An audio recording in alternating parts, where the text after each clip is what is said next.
அன்னைக்கு ஆபிரகாம் பார்க்கும்போது ஒண்ணுமே இல்ல. ஏன்னா ஆபிரகாமுக்கு ஒரு பையன் கூட கிடையாது. ஃபர்ஸ்ட் ஆபிரகாம் நினைச்சாரு,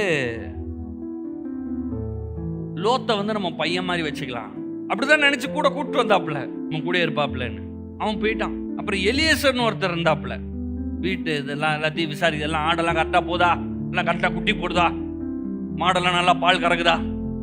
அவன் சொன்னான், சரி நம்ம வீட்டிலேயே வாழ்ந்துட்டான், அவன் நம்ம சொத்தெல்லாம் எடுத்துட்டு போயிட்டோம். அதுவும் கிடையாது. அப்புறம் ஆகார் மூலமா இஸ்மவேல்னு இல்ல, அது ஆண்டவர் சொல்ற, அதுவும் கிடையாது. 100 வயசுல அவனுக்கே ஒரு குமாரன் பிறகு ஈசாக். ஆண்டவர் வாக்குத்தத்தம் பண்ண மாதிரி அவனுடைய சந்ததியவே பெருக பண்றார்.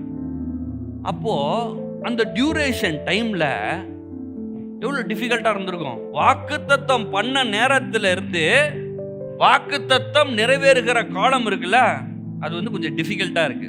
சில நேரங்களில் வேதத்துல கூறப்பட்ட வாக்குத்தத்தங்கள் 400 வருடம் வெயிட் பண்ண வேண்டியதா இருக்கு. சில நேரங்களில் 200 வருஷம் வெயிட் பண்ண வேண்டியதா இருக்கு. உங்களுடைய வாழ்க்கையில சில நேரத்தில் 10 வருஷம் வெயிட் பண்ற மாதிரி ஆயிட்டு. சொன்னாரே ஆண்டவரே சொன்னீங்க, நம்மளுக்கு எப்படின்னா சொன்னா இந்த கதவை திறந்து வெளியே போனோம்னா ஒன்னும் காணோம்.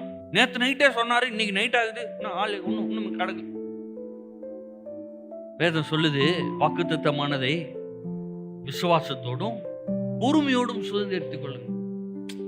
இப்ப நம்மளுக்கு 2 மினிட்ஸ் நூடுல்ஸே லேட்டா இருக்குது. இப்போ டைம் 2 மினிட்ஸ் நூடுல்ஸே, அந்த 2 மினிட்ஸ் என்ன சார் 1 மினிட்ல தான் ஆகாதா அப்படின்ற அளவுக்கு நம்ம எல்லாம் ஃபாஸ்ட் ஃபுட் ஆகி போயிடுச்சு. பாருங்க, எல்லாம் போட்டோமா கிண்ணோமா அதான் சாப்பிட்டு போயிட்டே இருக்கணும். எல்லாம் ஸ்பீடா போயிட்டு இருக்கிற நேரத்தில் கொஞ்சம் நின்று உக்காரணும், பிரசன்னத்தில் இருக்கணும், நன்றி செலுத்தணும், ஸ்தோத்திரம் பண்ணணும், சட்டு புட்டுன்னு நடக்காதாங்க. அது வேற, அது வேற. அப்படி நடக்கிறது இல்லை.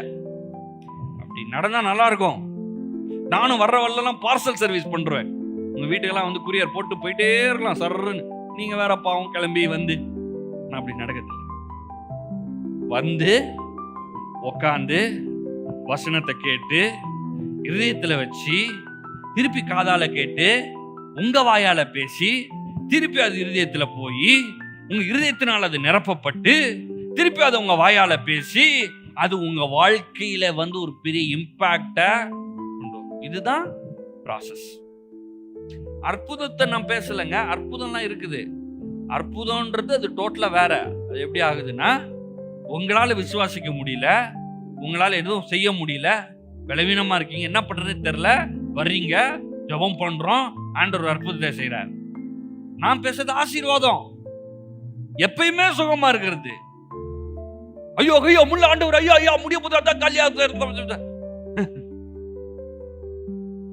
யாராவது தூக்கி விட வந்தா இருக்குது, ஏன்னா இல்லாட்டி காலி ஆயிடுவாங்க.